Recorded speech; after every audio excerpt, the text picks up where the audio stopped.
Hello everyone, स्वागत है आप सभी लोगों का एक बार फिर से। और इकोनॉमिक्स की हमारी लेक्चर सीरीज में आपका स्वागत है। कल वाली क्लास में अगर कोई भी प्रॉब्लम आपको लगती है तो आप मुझसे पूछ सकते हैं। प्लस ये भी है कि आने वाले समय में हम इकोनॉमिक्स के जो रिमेनिंग टॉपिक्स हैं वो कवर करेंगे। जो major core of the economics के टॉपिक्स हैं, जो कि बेसिकली 5 टॉपिक्स बताए जाते हैं। जीडीपी हो गया, fiscal policy, money and banking हो गया, बैलेंस ऑफ पेमेंट या एक्सचेंज रेट। ये हमने पुरानी क्लासेस में डिस्कस किए हैं। यदि आपको इसमें कोई प्रॉब्लम है तो आप पुरानी क्लासेस में जाके जो है वो इन चीज़ों को देख सकते हैं। आज की जो हमारी क्लास होने वाली है वो बेसिकली आईएमएफ पे होने वाली है कि आईएमएफ जो है वो क्या होता है, इसके बारे में जो है हम नॉलेज लेंगे। ठीक है। प्लस ये भी देखेंगे कि आईएमएफ की स्थापना क्यों की गई है, आईएमएफ में प्रॉब्लम्स क्या हैं और उन प्रॉब्लम्स का सल्यूशन क्या है। वो सब चीज़ें हम आज की क्लास में डिस्कस करेंगे। ठीक है। इससे पहले आज की क्लास शुरू करें, पहले ये जान लेते हैं कि सर आज हम क्या करने वाले हैं क्लासेस में। ठीक है। सबसे पहली चीज आज हम क्या क्या देखेंगे क्लास में, पहले वो डिस्कस कर लेते हैं। ठीक है। आईएमएफ, पहले ये देखेंगे कि आईएमएफ क्यों बनाया गया, इसकी हिस्ट्री को जानेंगे। रीजन क्या था कि आईएमएफ की एस्टेब्लिशमेंट जो है वो हमें करनी पड़ी। उसके बाद नेक्स्ट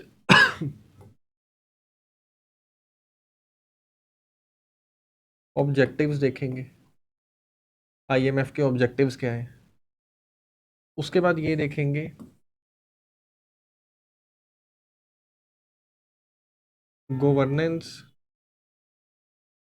आईएमएफ की कैसे चलती है, आईएमएफ को कैसे रन किया जाता है, क्या प्रोसीजर जो है वो रहता है, उसके बारे में देखेंगे। ठीक है।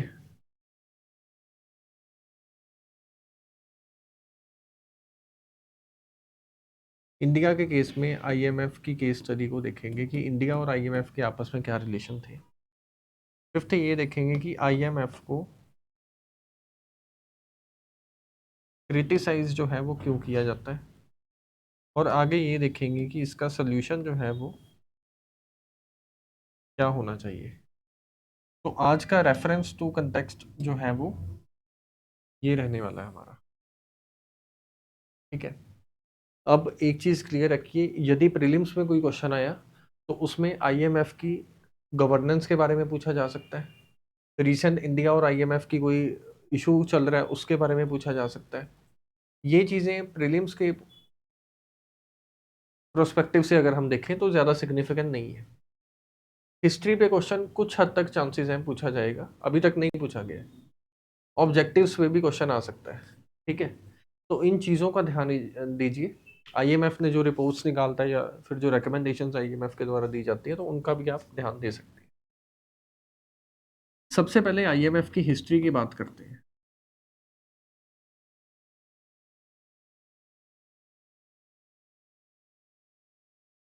ठीक है। अब एक चीज देखिए, सबसे पहली चीज जो वर्ल्ड वॉर सेकंड हुई थी, वर्ल्ड वॉर सेकंड होने के बाद क्या होता है, मेजर इकोनॉमीज जो होती हैं, जो यूएस की इकोनॉमी के ऊपर भी इम्पैक्ट इसका देखने को मिलता है। प्लस 1930 में, कब, 1930 के आसपास जो है वो यूएस में क्राइसिस आती है और इसी वजह से जो है वो क्राइसिस की वजह से ग्लोबल डिप्रेशन आ जाता है। 1930s का ग्लोबल डिप्रेशन जो है वो बहुत ज़्यादा न्यूज़ में रहा था उस समय। इवन आज भी अगर आप इकोनॉमिक्स की बुक्स को रीड करते होंगे तो उसमें 1930 के डिप्रेशन की बातें जो है वो कही गई है। Clear on this. अब दूसरी चीज़ जो है वो उस समय ये रेलिवेंट थी कि वर्ल्ड वॉर टू जो है वो लगभग 1945 के आसपास जो है वो खत्म होती है। कब तक, 1945 तक। अब वर्ल्ड वॉर टू के खत्म होने के बाद ये होता है कि अगर आप मान लो जीतो या हारो, आप किसी के साथ कोई वॉर कर रहे हो, नुकसान जो है वो जीतने वाले का भी होता है और हारने वाले का भी होता है। तो यही एक रीज़न था कि यूरोपियन इकोनॉमीज जो है वो पीछे जानी शुरू हो गई, क्योंकि उन्होंने वॉर के ऊपर बहुत ज़्यादा पैसा लगाया था। ये एक रीज़न था। तो दूसरा रीज़न जो है वो ये भी था कि उस समय क्योंकि अमेरिका ने ग्लोबल जो डिप्रेशन फेस किया था वो आने वाले समय में ना आए, तो इस वजह से भी एक रीज़न था। तीसरा रीज़न ये था कि 1945 के समय में an number of companies, East India Company नाम की जो इन्होंने ऑर्गेनाइजेशन बनाई थी, उन्होंने बाकी देशों को धीरे धीरे आज़ाद करना शुरू कर दिया था। तो एक टर्म जो है वो बोली जाती है उस समय के लिए कि उस समय डीकोलोनियलाइजेशन जो है वो होनी शुरू हो गई थी। क्या होना शुरू हो गया था? डीकोलोनियलाइजेशन होनी शुरू हो गई थी। अब इसी चीज के चलते यहां पे सपोर्ट चाहिए, कौन सी? इन टर्म्स ऑफ मनी, ठीक है, इन टर्म्स ऑफ मनी। और यहां पे भी सपोर्ट चाहिए, क्योंकि वर्ल्ड वॉर सेकंड खत्म हुई है और यूरोपियन देशों में काफी ज्यादा नुकसान हो गया, उनको दोबारा बिल्ड करने के लिए जो है वो सपोर्ट की आवश्यकता है। और जो डीकोलोनाइज्ड स्टेट्स हैं, जो कॉलोनीज हैं, जो देश नए नए आजाद हुए हैं, उनको भी पैसा चाहिए नए रिसोर्सेज और चीजों को मैनेज करने के लिए। तो यही एक रीजन था कि ब्रिटेन वुड कॉन्फ्रेंस जो है वो बुलाई गई, ठीक है। और कहाँ पे बुलाई गई थी? यूएस में, 1944, ठीक है। और मेजरली इसमें ये चीज़ों को डिस्कस किया गया था कि हमने एक ऑर्गेनाइजेशन बनाने का सोचा, और उस ऑर्गेनाइजेशन का मेजर मकसद जो है वो क्या होगा? उसका ये मकसद होगा कि हम गरीब देशों की हेल्प करेंगे, प्लस एक ऐसी ऑर्गेनाइजेशन बनाएंगे अगर ग्लोबली कोई क्राइसिस आती है तो उस क्राइसिस से कैसे डील किया जा सकता है, उसको कैसे रोका जा सकता है, उसके बारे में जो है डिस्कशन चलती थी। तो ब्रिटेन वुड कॉन्फ्रेंस में जो है वो दो ऑर्गेनाइजेशंस बनाई जाती हैं, ठीक है। पहली ऑर्गेनाइजेशन जो बनाई गई थी उसका नाम था आईएमएफ, और दूसरी ऑर्गेनाइजेशन जो बनाई गई थी उसका नाम था world bank. Clear on this? पहली ऑर्गेनाइजेशन का नाम आईएमएफ और दूसरी का नाम वर्ल्ड बैंक। अब दोनों के काम जो है वो अलग अलग थे। वर्ल्ड बैंक जो है वो इस वजह से बनाया गया था कि जो गरीब नेशंस हैं या फिर जो अंडर डेवलप्ड नेशन है या डेवलपिंग नेशंस है, ये वर्ल्ड बैंक उनको लोन देगा, ठीक है। इवन आप एक चीज देखिए, आईएमएफ जो है वो इरिस्पेक्टिव ऑफ एनीथिंग किसी को भी लोन दे सकता है। वर्ल्ड बैंक के ज्यादातर प्रोजेक्ट्स जो हैं वो उन्हीं देशों में होते हैं जो देश बहुत ज्यादा पुअर, पॉवर्टी में आते हैं या पुअर होते हैं, या फिर जो नेशन डेवलपिंग की स्टेज पे है, अभी डेवलप्ड जो है वो नहीं हुए। तो वर्ल्ड बैंक जो है वो उनको ज्यादा फाइनेंस करता है, और आईएमएफ जो है वो इरिस्पेक्टिव ऑफ दिस थिंग किसी को भी जो है फाइनेंस कर सकता है। तो आपको ये चीजें जो है वो क्लियर हो गई होंगी। प्लस वर्ल्ड बैंक जो है वो कुछ हद तक लिबरल है चीजों को लेके, ठीक है। आप कोई भी जो है वो ये देखिए, ग्लोबल एनवायरनमेंट फैसिलिटी, ठीक है। अब ये सब चीजें होती हैं इन्वायरमेंट के आधार पे, काफी चीजें चल रही हैं, और काफी जो है पैसा इन्वायरमेंट के लिए इकट्ठा किया जा रहा है, उसमें मेजर कंट्रीब्यूशन ज्यादातर वर्ल्ड बैंक का रहता है। वर्ल्ड बैंक जो है वो इन चीजों में ज्यादा इन्वॉल्व रहेगा। आईएमएफ जो है वो उस केस में इसके जो लिबरलिटी है वो कुछ हद तक कम होगी, ये ज्यादातर कंट्रोल्ड वे में चीजों को करना पसंद करता है, कंट्रोल्ड वे में, ठीक है। लेकिन वर्ल्ड बैंक के केस में क्या होगा? चुपचाप ये फंडिंग दे देता है, और ज्यादातर पुअर देशों को इसको फंडिंग दी जाती है, ठीक है। तो अब तक आपको ये क्लियर हो गया होगा कि आईएमएफ और वर्ल्ड बैंक जो है उनका क्या मकसद था। आईएमएफ बेसिकली डेवलप्ड नेशन के लिए बनाया गया, ठीक है, प्लस डेवलपिंग के लिए भी है, दोनों के लिए है। वर्ल्ड बैंक का मेजर मकसद जो है वो यही था कि जो देश पुअर है उनको डेवलप के उसमें लेके आना। क्लियर हो गया होगा अब तक? अब आगे, अब अगर हम बात करें आईएमएफ की,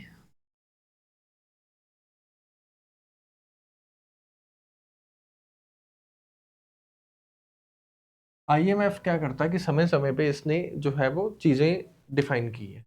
जैसे कि आपने देखा था कि 1944 के आसपास जो है वो ब्रिटेन वुड कॉन्फ्रेंस जो है वो होती है, और इसी 1944 के बाद जो अगले 1971 में जो ब्रिटेन वुड कॉन्फ्रेंस का सिस्टम था वो फेल हो जाता है। ब्रिटेन वुड कॉन्फ्रेंस में ये डिसाइड किया जाता है कि सब लोग जो है वो फिक्स्ड एक्सचेंज रेट को फॉलो करेंगे, और उस फिक्स्ड एक्सचेंज रेट को फॉलो करके जो है वो व्यापार किया जाएगा, एक देश दूसरे देश से व्यापार करेगा। लेकिन 1971 में क्राइसिस आने की सिचुएशन के बाद जो है वो ये होता है कि लोगों को ये समझ आता है कि जो ब्रिटेन वुड कॉन्फ्रेंस में चीजें डिस्कस की गई थी वो बिल्कुल ही अलग है जो हमने पहले सोचा था। क्राइसिस जो आता है उसके बाद ये जो सिस्टम है इसको खत्म कर दिया जाता है आईएमएफ के द्वारा, और उसके बाद नया सिस्टम लाया जाता है जिसको बोलते हैं फ्लोटिंग एक्सचेंज रेट।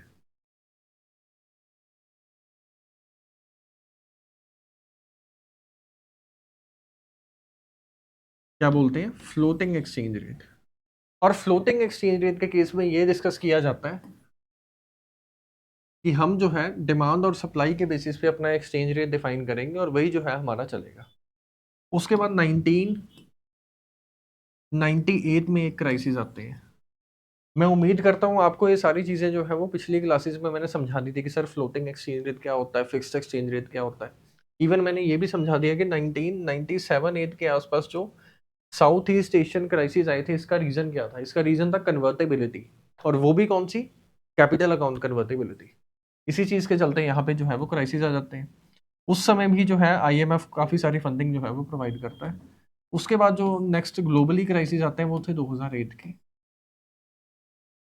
ठीक है, 2008 के क्राइसिस थे, तो उसमें भी आईएमएफ के द्वारा जो है वो चीजों की हेल्प की गई।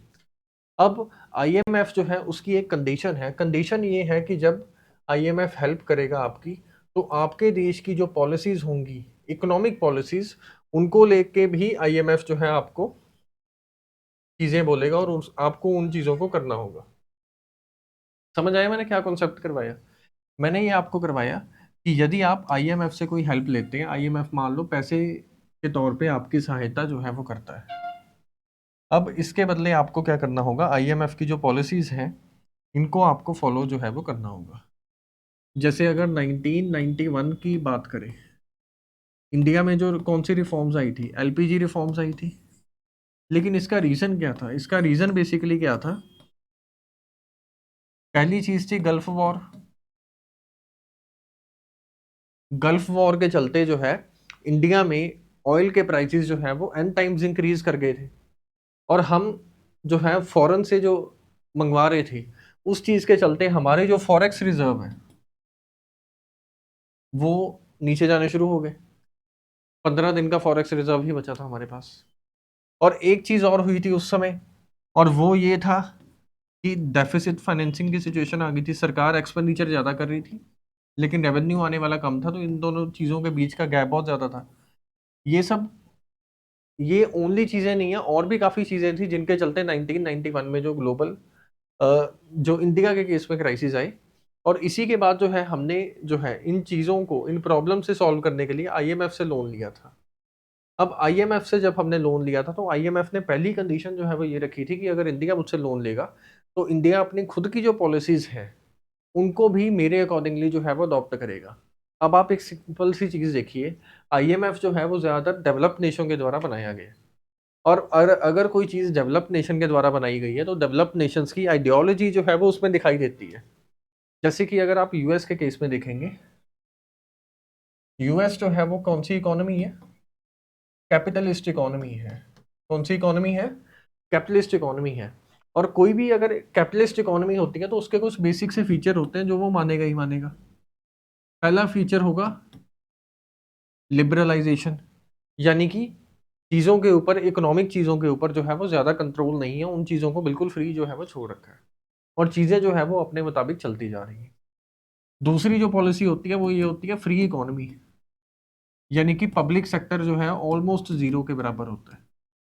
ठीक है। तीसरी चीज ये होती है कि चीजों को इजीली एक देश से दूसरे देश में बेचा जाए और दूसरे देश से हमारे देश में चीजें जो है वो आ पाए।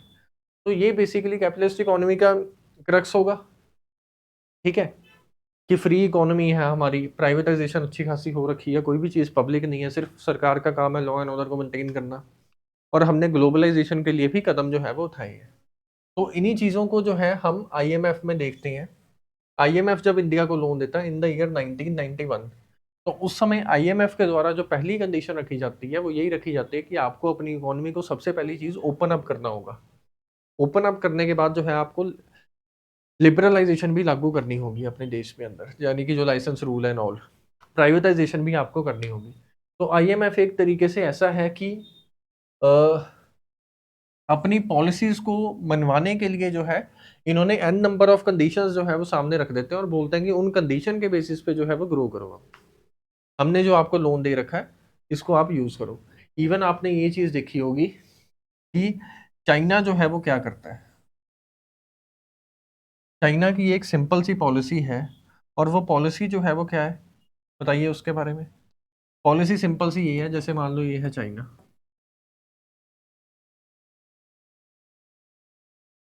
और ये कोई वीक प्लेयर है। ठीक है, इसको मान लो पाकिस्तान। अब पाकिस्तान जो है उसकी इकोनॉमी जो है बिल्कुल ही खराब चल रही है, यहाँ पे एन नंबर ऑफ दिक्कतें जो है वो चल रही हैं। अब पाकिस्तान के माइंड में जो है वो एक आइडिया आया कि क्यों ना मैं चाइना से लोन ले लेता हूँ। तो चाइना जो है वो ये चीज़ करेगा, ये बोलेगा कि आपका जो पुराना उधार हमारी तरफ है उसको चुकाने के लिए जो है आप हमसे ही और लोन ले लो। अब ये अगर और ज़्यादा लोन ले लेगा तो ये क्राइसिस में फंस जाता है, जिसको बोलते हैं, कौन सा ट्रैप है ये, डेप्ट ट्रैप। इसका बेसिक सा मीनिंग ये होता है कि कोई व्यक्ति जो है पुराने लोन को पे करने के लिए उससे भी ज़्यादा जो है वो एक नया लोन ले ले और पुराने को पे कर दे, और उसके सर के ऊपर जो पहले लोन था उससे भी ज़्यादा हाई लेवल का लोन अभी आ चुका है, लेकिन उसको ये फील हो रहा है कि मैंने जो है वो पिछला लोन अपना क्लियर कर दिया। तो ये पॉलिसी जो है वो चाइना के द्वारा अपनाई जाती है।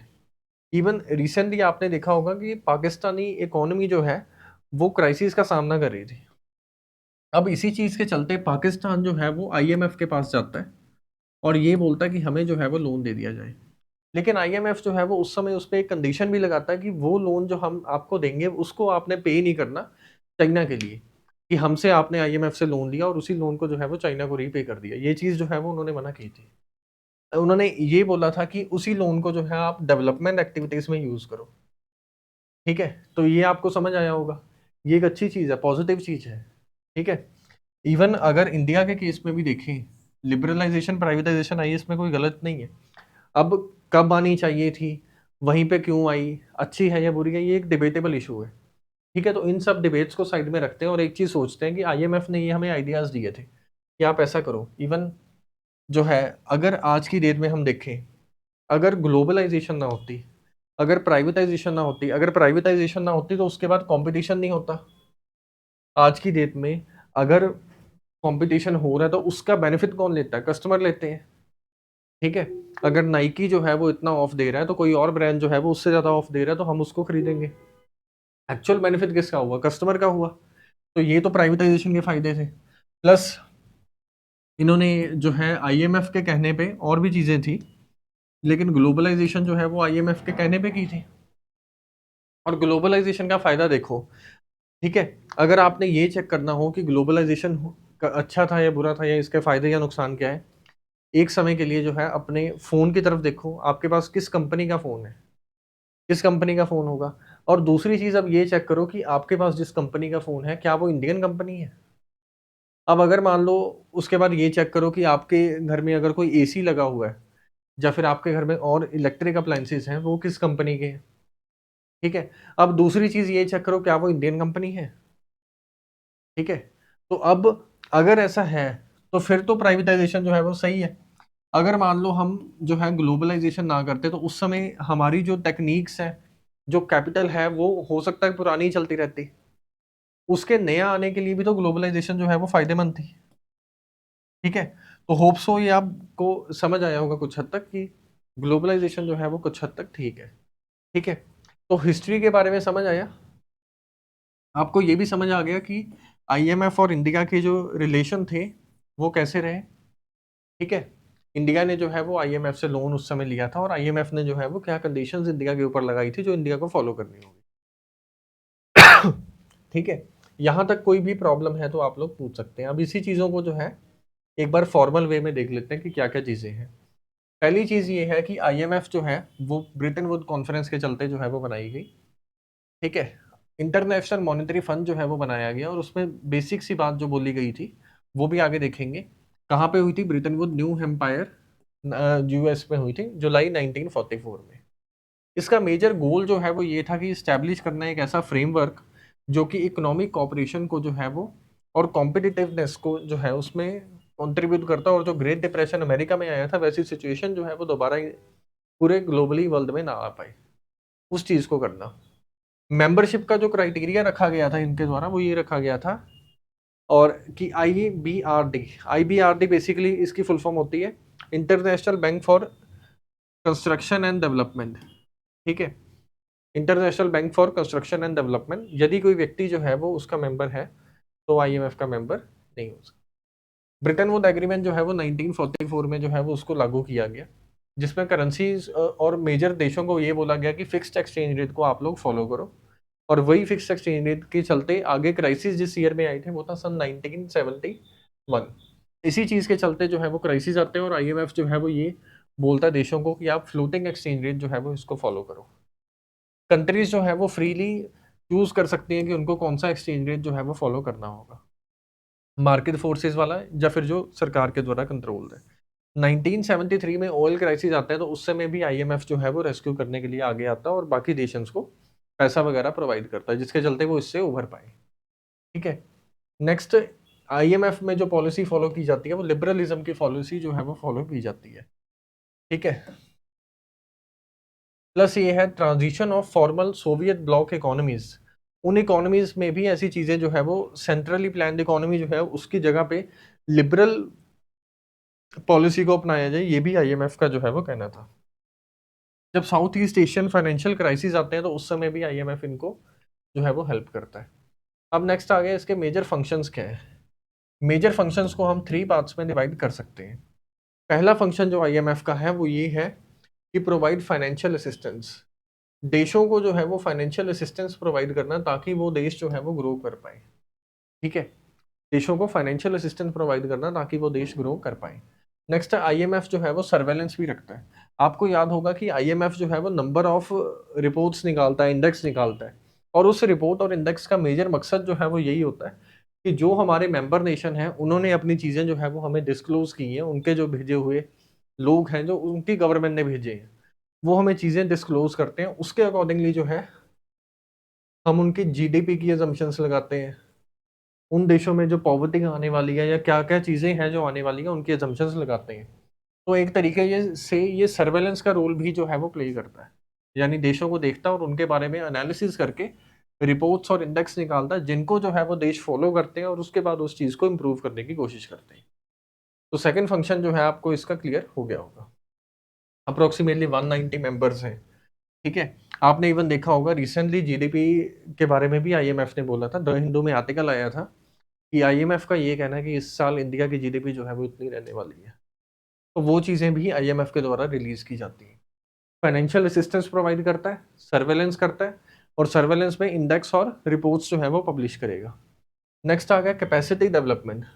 कैपेसिटी डेवलपमेंट में बेसिकली क्या होगा, अपने देश में जो है चीज़ों को ग्रो करवाने के लिए आपको जो फाइनेंशियल असिस्टेंस चाहिए और फॉरेन देशों से कंट्रीब्यूशन चाहिए तो वो भी ये करेगा। ठीक है, वो भी इसके द्वारा की जाती है। नेक्स्ट इससे पहले हम ये देखें कि आईएमएफ का जो सिस्टम है वो कैसे होता है। ठीक है, हम पहले ये जान लेते हैं कि अगर किसी भी देश को आईएमएफ में जो है कंट्रीब्यूशन, या आपके माइंड में आ रहा होगा इसका आईएमएफ में पैसा कहाँ से आता है। ठीक है, तो वही चीज़ों को डिस्कस करते हैं, या फिर जो वोटिंग राइट्स होते हैं वो किस किस बेसिस पे होते हैं उनको पहले हम लोग डिस्कस कर लेते हैं, उसके बाद देखते हैं आगे।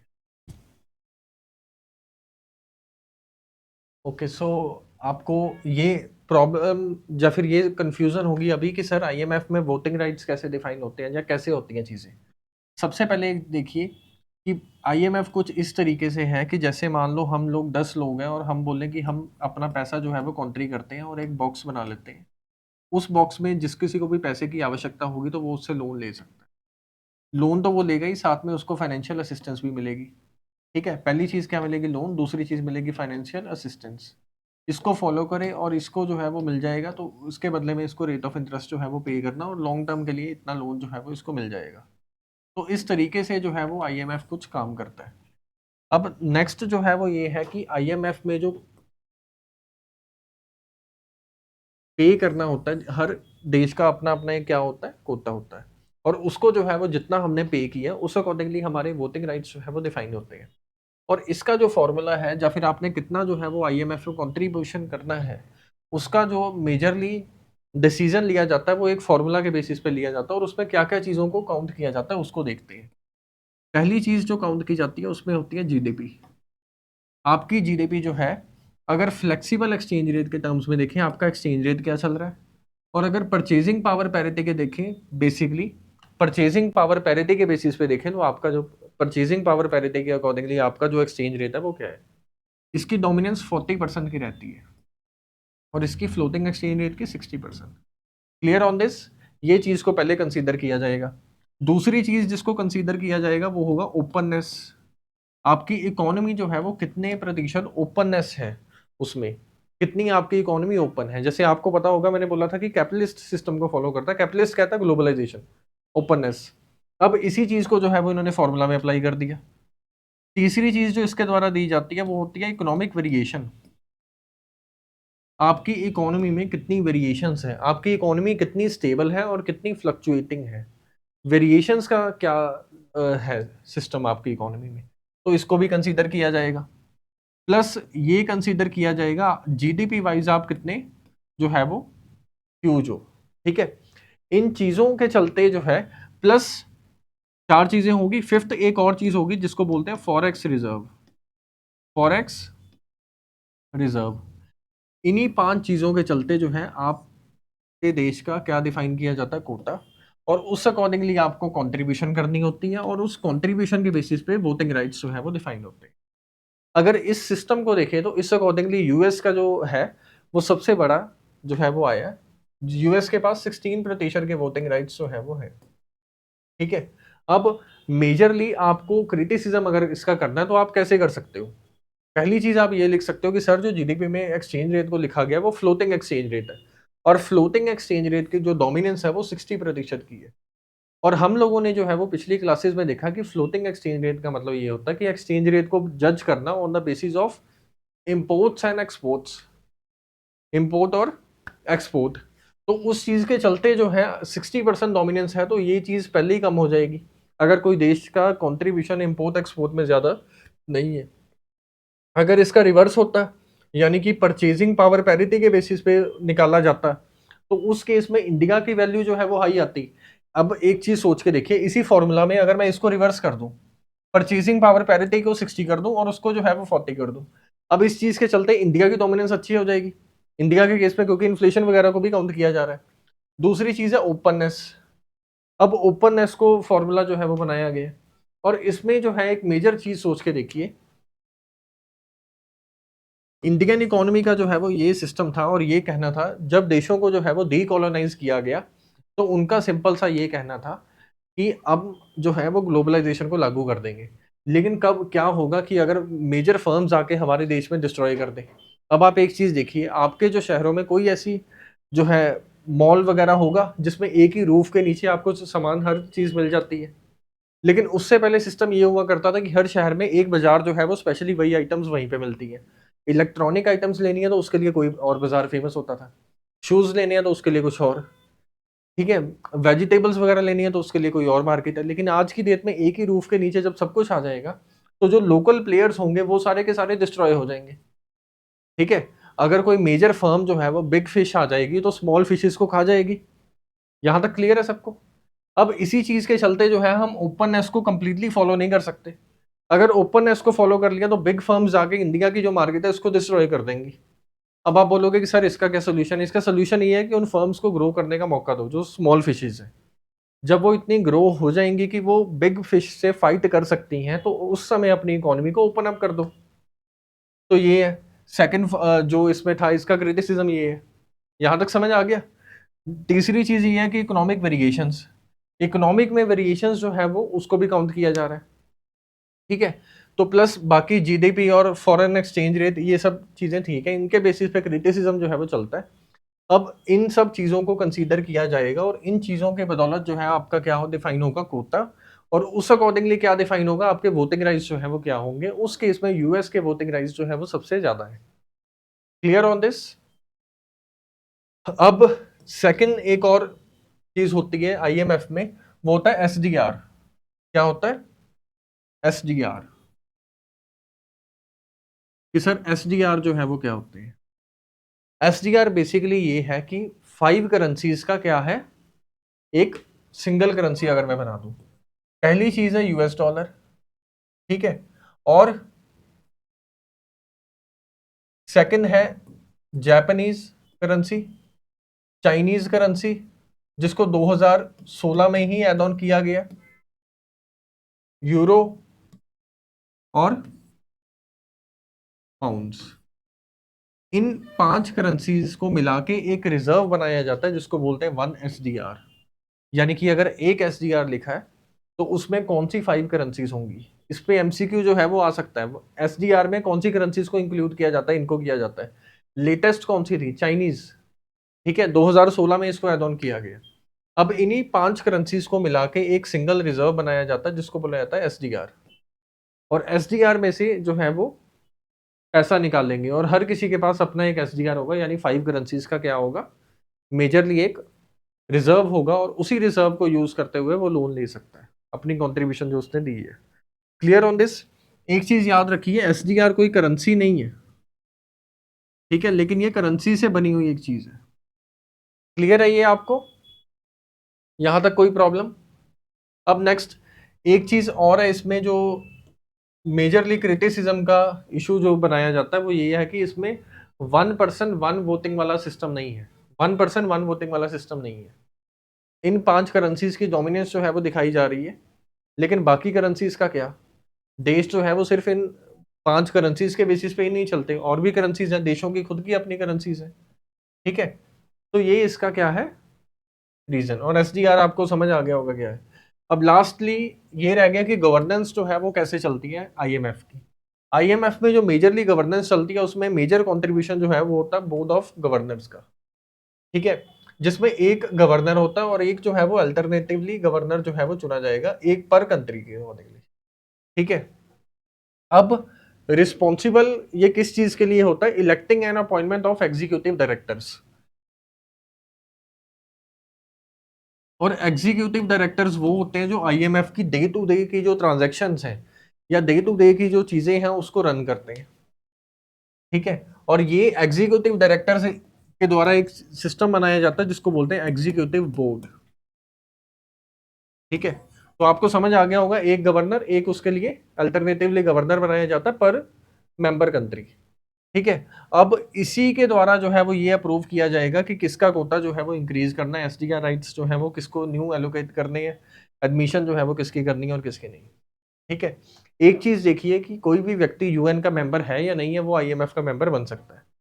ठीक है, अब इसके पास यानी कि गवर्नर के पास एक एडवाइस करने के लिए मिनिस्ट्रियल कमेटी होती है, उस कमेटी का भी संगठन जो है वो इसके द्वारा किया जाएगा, और वही जो है वो हेल्प करता है इसको इंटरनेशनली रन करने में। International monetary and financial committee, ये जो है इसमें लगभग 24 मेंबर्स होते हैं, और ये जो है वो डिस्कशन करते हैं manage of the international monetary and financial system, कि कैसे हम लोग चलाएंगे। डेवलपमेंट कमेटीज जो है वो भी बनाई जाती हैं जो कि अलग अलग चीजें जो है वो रन करती हैं। ठीक है, तो अभी आपको जो है वो ये भी समझ आ गया होगा कि आईएमएफ की मैनेजमेंट जो है वो किस अकॉर्डिंगली की जाती है। आईएमएफ के मेंबर्स की अगर बात करें तो कोई भी स्टेट यूएन का मेंबर है या नहीं है वो आईएमएफ को ज्वाइन कर सकता है। ठीक है, आईएमएफ के मेंबर बनने के लिए आईबीआरडी की मेंबरशिप होनी पहले कंपलसरी है। ठीक है, और उसी के बेसिस पे आपका कोटा जो है वो डिफाइन किया जाएगा। कोटा का जो फॉर्मूला है मैंने आप लोगों से जो है वो डिस्कस कर लिया था। एसडीआर क्या होते हैं? आईएमएफ की एक अकाउंट है, आईएमएफ में करेंसी नहीं है, इट्स यूनिट ऑफ अकाउंट। ठीक है, जिसमें basically US dollar, euro, Japanese yen, pound steering और चाइनीज रेम्बी को जो है वो यूज किया जाता है, और ये इसको 2016 में जो है वो अभी लिया गया है, और इसी के चलते जो है वो आईएमएफ चलता है। अभी होप्सो आपको जो है वो आईएमएफ के बारे में क्लैरिटी जो है वो होगी। इन चीज़ों को डिस्कस कीजिए, ठीक है, और ध्यान से देखिए। All the very best, thank you.